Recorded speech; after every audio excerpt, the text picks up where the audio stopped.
നാറ്റോയുടെ വളരെ പ്രധാനപ്പെട്ട surveillance എയർക്രാഫ്റ്റിനെ Baltic കടൽ പ്രദേശത്ത് വെച്ച് റഷ്യയുടെ ഒരു പ്രധാനപ്പെട്ട air defence system target lock ചെയ്തു. ഇത് നാറ്റോയ്ക്കിടയിൽ വലിയൊരു കോളിളക്കം സൃഷ്ടിച്ചത് മാത്രമല്ല, ഈ സംബന്ധിക്കുന്ന രാജ്യം നേരിട്ട് റഷ്യയ്ക്ക് ഒരു മുന്നറിയിപ്പ് നൽകി. ഒരു തവണ കൂടെ ഞങ്ങളുടെ എയർക്രാഫ്റ്റിനെ നിങ്ങൾ ടാർഗറ്റ് ലോക്ക് ചെയ്യുകയാണെങ്കിൽ അതിന്റെ അനന്തര ഫലം തീർച്ചയായും നിങ്ങൾ ചിന്തിക്കുന്നതിലും അപ്പുറമായിരിക്കും. ഞങ്ങളുടെ എയർക്രാഫ്റ്റിനെ ഞങ്ങളുടെ കടൽ പ്രദേശത്ത് വെച്ച്, അതായത് നാറ്റോയുടെ ഉടമസ്ഥതയിലുള്ള കടൽ പ്രദേശത്ത് വെച്ച് തടയുന്നത് ഒരൽപ്പം പോലും ഞങ്ങളെ കൊണ്ട് അംഗീകരിക്കാൻ കഴിയാത്തതാണ് എന്ന് ഒരു മുന്നറിയിപ്പ് നൽകി. ഇങ്ങനെ നാറ്റോയ്ക്കും റഷ്യയ്ക്കും ഇടയിലുള്ള പ്രശ്നം മറ്റൊരു ഘട്ടത്തിലേക്ക് എത്തിയിട്ടുണ്ട്. കൂടെ റഷ്യ ഉക്രൈൻ തലസ്ഥാനത്തിൽ നടത്തിയ ആക്രമണത്തിൽ 4 പേരോളം കൊല്ലപ്പെട്ടു.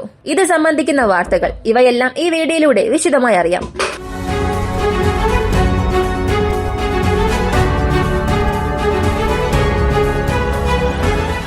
അറ്റ്ലാന്റിക് 2 ഫ്രാൻസിന്റെ ഉടമസ്ഥതയിലുള്ള വളരെ പ്രധാനപ്പെട്ട മാരിടൈം സർവൈലൻസ്, കൂടാതെ കപ്പലുകൾക്ക് എതിരെയുള്ള ആക്രമണം നടത്തുന്ന, കപ്പലുകൾക്കെതിരെ മാത്രം അല്ല, PA പൊസൈഡൻ എങ്ങനെയാണോ അമേരിക്കയുടെ ആന്റി സബ്മറൈൻ വാർഫെയർ വിമാനം, അതുപോലെ പല മിഷൻസിനു വേണ്ടി, പ്രധാനമായും നിരീക്ഷണത്തിനു വേണ്ടിയും സബ്മറൈൻസിന് എതിരെയുള്ള ജോലികൾ നടത്തുന്നതിനും കപ്പലുകൾക്കെതിരെയുള്ള മിസൈൽസ് കൊണ്ടുപോയി ആക്രമണം നടത്തുന്നതിനു വേണ്ടിയും 1960കളിൽ ഫ്രാൻസ് നിർമ്മിച്ച് ഇന്നുവരെയും സർവീസിലുള്ളതാണ് ഈ അറ്റ്ലാന്റിക് 2 എന്ന് പറയപ്പെടുന്ന maritime Patrol and attack aircraft. ഇത് ഫ്രാൻസിന്റേതാണ്.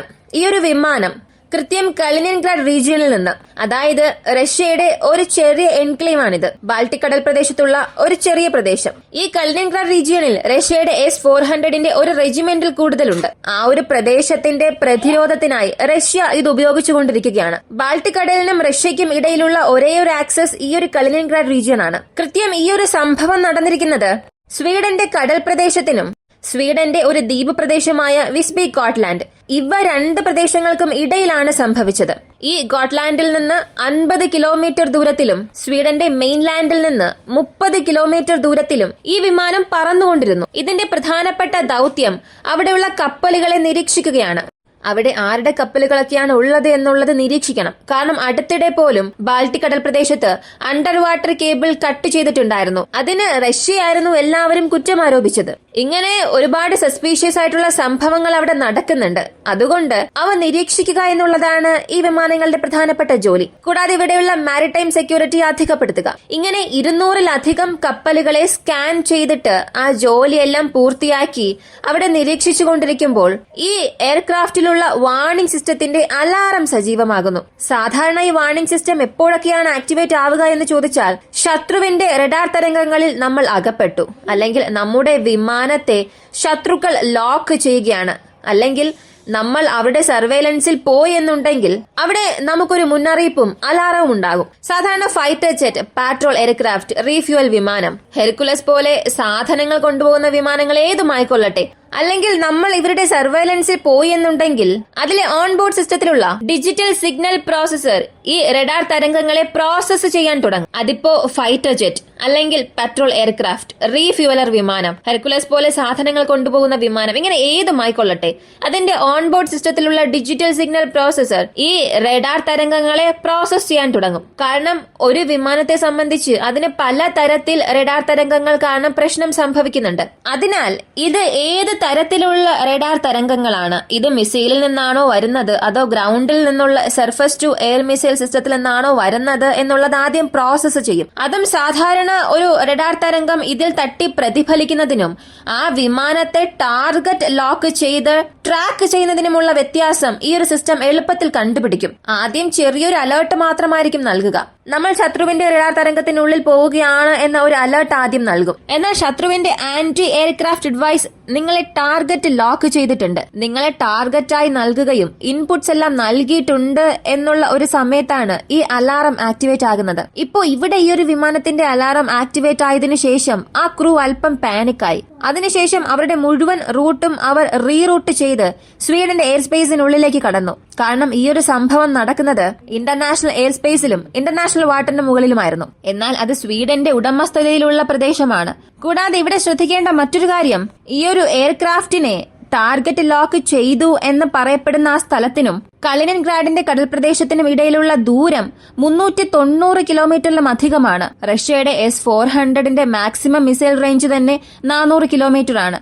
അല്ലെങ്കിൽ അതിൽ നിന്നും ഒരല്പം കൂടുതലുണ്ടെന്ന് പറയാം. ഇതേ കലിനിൻഗ്രാഡ് പ്രദേശത്താണ് S-400ൽ നിർത്തിവച്ചിരിക്കുന്നത്. അപ്പോ ഈ 400 കിലോമീറ്റർ റേഞ്ച് എന്നത് കൃത്യം ഈ ഒരു സംഭവമായി മാച്ച് ആകുന്നുണ്ട്. അപ്പൊ റഷ്യ ഇതൊന്നും വെറുതെ ചെയ്തിരിക്കാൻ സാധ്യതയില്ല.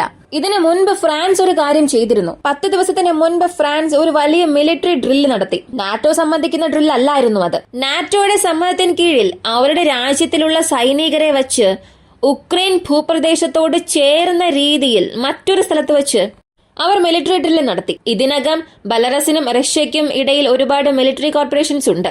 ബലറസിൽ നിന്ന് വീണ്ടും റഷ്യ ഒരു പുഷ് ചെയ്താൽ അതിനെ ഡിഫെൻഡ് ചെയ്യാൻ നാറ്റോ അകത്തേക്ക് പോകണമെന്നുണ്ടെങ്കിൽ ആ സിനാരിയോ നമ്മൾ എങ്ങനെ ചെയ്യാം, ആ സമയത്ത് നമ്മൾ എങ്ങനെയെല്ലാം ഉക്രൈനെ സംരക്ഷിക്കാം എന്ന് പഠിക്കാനായി കൃത്യം ഉക്രൈന്റെ നോർത്തേൺ സൈഡിൽ എങ്ങനെയാണോ ഒരു ജോഗ്രഫിക്കൽ കണ്ടീഷൻസ് ഉള്ളത് അത് ആർട്ടിഫിഷ്യലായി അവരുടെ പ്രദേശത്ത് അവർ ക്രിയേറ്റ് ചെയ്യുകയും അവിടെ ഒരു ഡ്രില്ല് ചെയ്ത് നോക്കി. കൂടാതെ വീണ്ടും ഒരു അഷുറൻസ് ഉക്രൈൻ നൽകി, ഇവിടെ റഷ്യ ജയിക്കാനേ പാടില്ല. റഷ്യ ജയിക്കുകയാണെങ്കിൽ അത് യൂറോപ്പിന്റെ തന്നെ ഒരു പരാജയമായി മാറും. ഉക്രൈൻ ജയിച്ചാൽ മാത്രമേ അത് നമുക്കായിട്ടുള്ള ഒരു വിജയമായി മാറൂ എന്ന് ഫ്രാൻസിന്റെ ഇമ്മാനുവൽ മാക്രോൺ പല ഘട്ടങ്ങളിൽ പറഞ്ഞിട്ടുണ്ട്.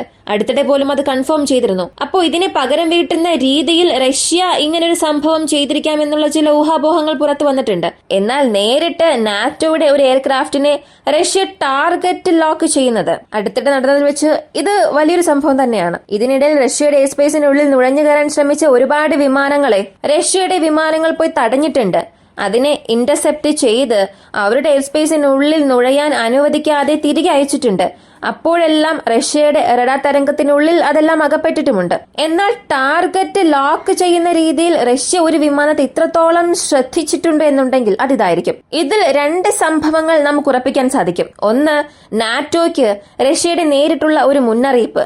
കൂടാതെ ഈ 400 കിലോമീറ്റർ റേഞ്ച് എന്നത്, അതായത് ഇതൊരു വലിയ ടാർഗറ്റ് ഒന്നും അല്ല, ഇത് വളരെ സ്ലോ ആയി മൂവ് ആയിക്കൊണ്ടിരിക്കുന്ന ഒരു ടാർഗറ്റ് ആണ്, ഒരു ഫൈറ്റർ ജെറ്റ് ഒന്നുമല്ല. ഏകദേശം റീഫ്യൂവലർ വിമാനത്തെ ആക്രമിക്കുന്നതിനും ഈ ഒരു വിമാനത്തെ ആക്രമിക്കുന്നതും ഒരുപോലെ തന്നെയാണ്. അങ്ങനെ 390 കിലോമീറ്റർ ദൂരത്തിൽ വെച്ച് തന്നെ റഷ്യയുടെ റഡാർ ഇതിനെ ക്യാപ്ചർ ചെയ്തത് വലിയ കാര്യമേ അല്ല. എന്നാൽ 400 കിലോമീറ്റർ റേഞ്ച് ഉള്ള ഒരു മിസൈലിന് 390 കിലോമീറ്റർ ദൂരപരിധിയുള്ള ഒരു ടാർഗറ്റ് ഇൻപുട്ടായി നൽകുക എന്നുള്ളത് സാധാരണ കാര്യമേ അല്ല. അതിനാൽ ഇപ്പോൾ നടന്നിരിക്കുന്ന ഈ ഒരു സംഭവം ബാൾട്ടിക് കടൽ പ്രദേശത്ത് ഒരു പുതിയ സംഘർഷം തന്നെ സൃഷ്ടിച്ചിട്ടുണ്ട്. ഈ പ്രശ്നമെല്ലാം ഇങ്ങനെ ഒരു ഭാഗത്ത് പോയിക്കൊണ്ടിരിക്കുമ്പോൾ റഷ്യ ഇന്നലെ രാവിലെ കീവിൽ ഒരു വലിയ ഡ്രോൺ മിസൈൽ ആക്രമണം നടത്തി. ഇതിൽ 39-ലധികം ഡ്രോൺസ്, 10-ലധികം മിസൈൽസ് അയച്ചതായി പറയുന്നു. ഉക്രൈന്റെ തലസ്ഥാനം കീവിന് ചുറ്റുമുള്ള പ്രദേശങ്ങളിൽ റഷ്യ നടത്തിയ ആക്രമണത്തിൽ 4 പേർ മരിച്ചിട്ടുണ്ട്. മരിച്ചതിൽ 3 പേർ പൊതുജനങ്ങളായിരുന്നു. മറ്റൊരു വ്യക്തി ആരാണെന്ന് അറിയില്ല. ഇതിൽ ഒരു അഡ്മിനിസ്ട്രേഷൻ ബിൽഡിംഗ് മുഴുവനായും നശിച്ചുവെന്നും പറയുന്നുണ്ട്. ഇതിനെക്കുറിച്ചുള്ള വാർത്തകൾ നമുക്ക് അടുത്ത വീഡിയോയിലൂടെ അറിയാം. അതേസമയം ഇറാനിലും മറ്റൊരു ഷൂട്ട് നടന്നു. ഇതിൽ ഇറാന്റെ പ്രധാനപ്പെട്ട 2 ജഡ്ജസ് കൊല്ലപ്പെട്ടിട്ടുണ്ട്. ഇതിനെക്കുറിച്ചുള്ള വാർത്തകളും നമുക്ക് അടുത്ത വീഡിയോയിലൂടെ അറിയാം. ഈ ഒരു വീഡിയോയെക്കുറിച്ചുള്ള നിങ്ങളുടെ അഭിപ്രായം കമന്റിൽ പറയുക. ഇങ്ങനെയുള്ള വീഡിയോസ് കാണാൻ താല്പര്യമുള്ളവരാണ് നിങ്ങളെങ്കിൽ ഇപ്പൊ തന്നെ വോയിസ് ഓവയ്ക്ക് സബ്സ്ക്രൈബ് ചെയ്യുക. മറ്റൊരു വീഡിയോയുമായി വീണ്ടും കാണാം.